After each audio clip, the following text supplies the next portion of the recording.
Today, we are learning words that start with the letter U.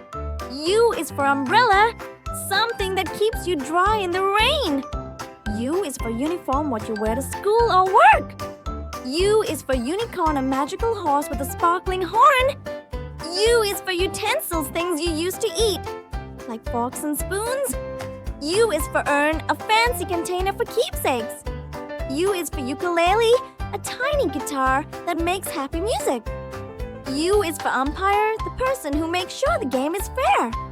U is for unicycle, a bicycle with only one wheel.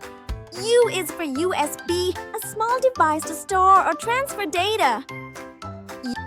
U is for Wackery, a funny little monkey with a bright red face that loves to swing through the trees.